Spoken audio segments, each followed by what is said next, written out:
Hola, ¿qué tal? Para la clase de hoy vamos a continuar con el tema del Estado mexicano. Y ese tema ya habíamos iniciado la vez anterior cuando explicábamos pues, las partes y elementos del Estado. El día de hoy vamos a ver la cuestión de la estructura jurídica, más específicamente el de la Constitución, que es parte de los temas que continúan ahorita en ciencias sociales. Entonces, comenzando con esto, hay que recordar primero algunas cuestiones. En primer lugar, esta va a ser una visión súper resumida y súper básica, súper mega básica, de hecho, de este tema. En primer lugar, porque para profundizar, pues sí se requiere pues, mayores bases, por eso no profundizar tanto. Entonces, es importante aclarar que muchos de los aspectos que vamos a ver hoy, pues pueden ser, de hecho, o sea, hay que ver que sean todavía actualizados y aparte que estén actualizados, van constantemente cambiando y pues si es necesario profundizar más en ciertos temas. Voy a dar una cuestión muy general al respecto. Entonces, primero, lo que están viendo en pantalla se llama la pirámide de Kelsen. Esta pirámide es una propuesta de Kelsen, que fue un pensador jurídico, y justamente lo que él hace es esquematizar cuál es la prioridad de leyes sí, respecto a otras. En este caso, en esta pirámide, vamos a tener siempre en primer lugar a la Constitución. Y debajo de ella, aunque de alguna forma aceptándola dentro de ella misma, aunque siempre van a estar por debajo de la Constitución misma, vamos a encontrar los tratados internacionales y las leyes federales. Después encontraremos las leyes estatales, los reglamentos, las normas oficiales y por último los decretos o acuerdos. Cabe aclarar que así como hay leyes federales, pues va a haber las estatales y así como hay reglamentos, va a haber reglamentos que sean reglamentos nacionales o federales, reglamentos estatales y reglamentos municipales. Tenemos las normas oficiales, que en este caso serían las normas oficiales mexicanas, y por último los decretos o acuerdos que se puedan hacer.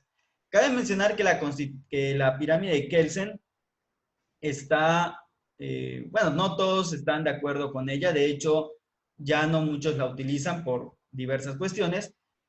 Entonces, a pesar de que, digamos que ya no es tan usada o que tiene sus críticos, vamos a manejarla únicamente por cuestiones prácticas. Pero sí hay que recordar que actualmente pues ya muchos ponen en duda o ya no utilizan esta pirámide para explicar la jerarquía entre las leyes.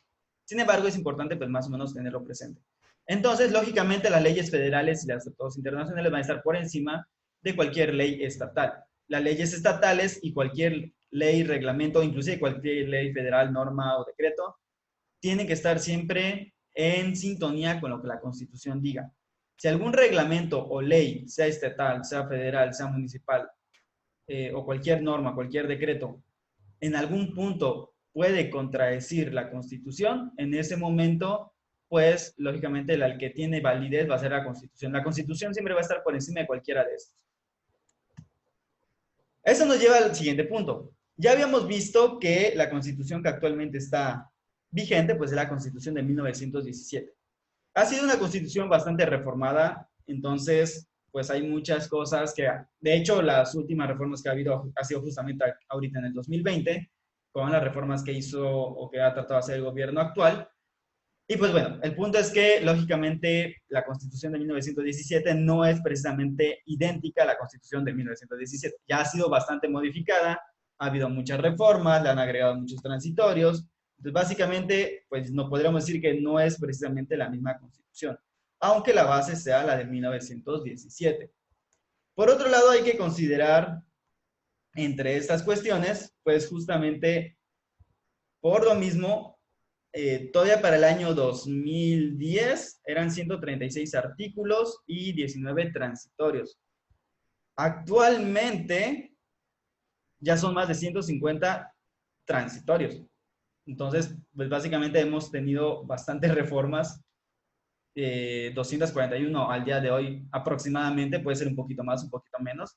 Entonces hay que considerar esto, que la Constitución ha sido bastante cambiada y pues por lo tanto han aumentado ciertos transitorios. Las constituciones normalmente se dividen o se dividían en dos partes, la parte dogmática y la parte orgánica, ¿ok?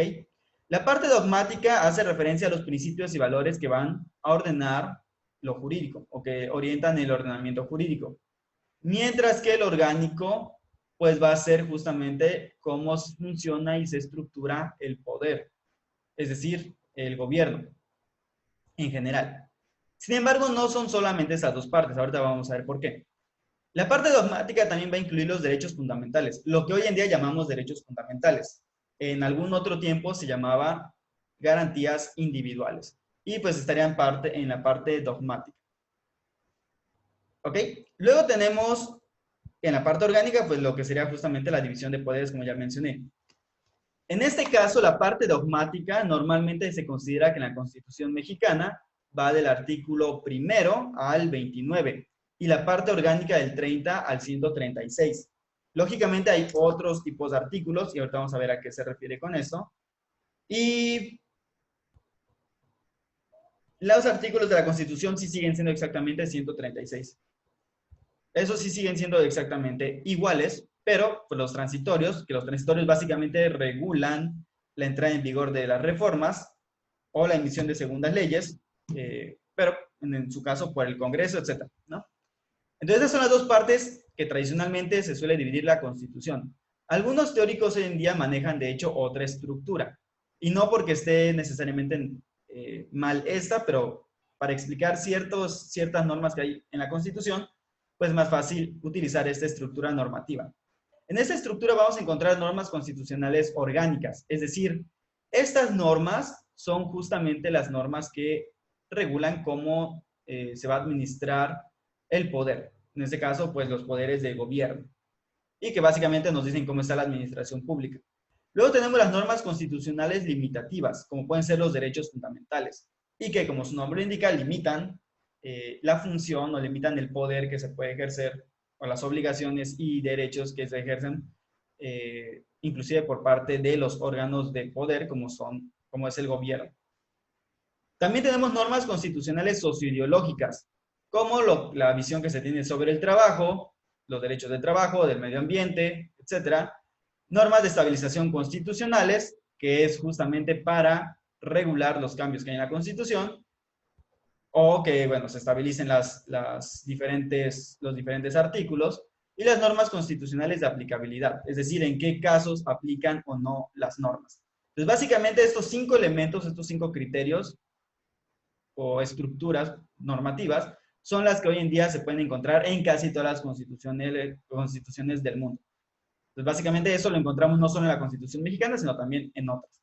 Y es una forma quizá más precisa de dividir los diferentes artículos que tienen las constituciones, y pues en este caso la nuestra. Vamos a hablar un poco de los derechos fundamentales. Estos derechos fundamentales, que antiguamente se llamaban garantías individuales, y que se han puesto en consonancia con los tratados internacionales que ha firmado México en derechos humanos, pues van a tener, vamos a decir, diversas divisiones. ¿Cómo se pueden dividir los derechos fundamentales? En primer lugar, tenemos los principios generales, es decir, los que nos dicen los valores más generales que se van a utilizar o que se utilizan para poder observar la normatividad jurídica. Luego tenemos los derechos y libertades personales, que estos serían básicamente muy similares a los derechos de primera generación de los derechos humanos. Luego tenemos también derechos sociales, económicos y culturales, que vienen a ser más bien de la segunda generación. Y tenemos principios rectores de las actividades de los poderes públicos, es decir, cómo se ejerce la administración pública tiene que estar en consonancia con el respeto de estos derechos. Estos antes abarcaban del artículo 1 al 29. Sin embargo, hoy se dice que permean toda la Constitución. Es decir, podemos encontrar derechos fundamentales básicamente en todas las partes de la Constitución, como puede ser en el artículo 123, que regula la cuestión del trabajo, si no más recuerdo, etc. Entonces, vamos a encontrar que realmente los derechos fundamentales o que esta visión de respetar los derechos humanos ya está presente en prácticamente toda la Constitución, o que la podemos encontrar permeando toda la Constitución y no únicamente reducido estas de acá, ¿ok? Entonces tenemos por un lado esta parte. Esta parte es también la que se le suele llamar la parte orgánica, perdón, la parte dogmática. Todo esto será lo dogmático, o lo que antiguamente se llamaba dogmático. Recordemos que ahora la nueva forma de dividirlo, o la más común actualmente, es esta de la estructura normativa en este tipo. Y ya no simplemente esta división en dogmática y orgánica. Pero antes, pues esto hubiera sido lo dogmático tal cual. Luego tenemos la cuestión de la administración pública. Lógicamente aquí yo me estoy saltando muchas cosas. Por ejemplo, no estoy mencionando todas las garantías individuales, no estoy diciendo una por una, pero sí estamos diciendo de dónde a dónde abarcan generalmente, ¿ok? Lo mismo va a pasar con la administración pública. Esos no son los únicos artículos que hablan sobre la administración pública, pero estoy poniendo, vamos a decir, donde comienzan a hablar de cada uno de los poderes o de la división misma. La administración pública es importante porque es cómo se rige, pues lógicamente, la cuestión del gobierno. Y por lo tanto, cómo van a interactuar los poderes, cuáles son sus correspondientes actividades y obligaciones y también sus propios límites. Entonces, sí hay muchas cosas que hay que analizar acá. No voy a profundizar porque, como mencioné, es una súper mega básico, pero sí es importante que se profundice, porque lógicamente esto es lo que rige la vida pública del país y, por lo tanto, pues su administración, junto con la serie de discusiones que existen al respecto. Por ejemplo, la discusión, una de las más recientes, que si no me equivoco fue la semana pasada, y por la semana pasada me estoy refiriendo a que hoy estamos a 18 de mayo del 2020, por lo tanto, la semana pasada, o hace 2 semanas aproximadamente, hubo la discusión de que el Poder Ejecutivo, que en este caso es el actual presidente de la República, pues mandó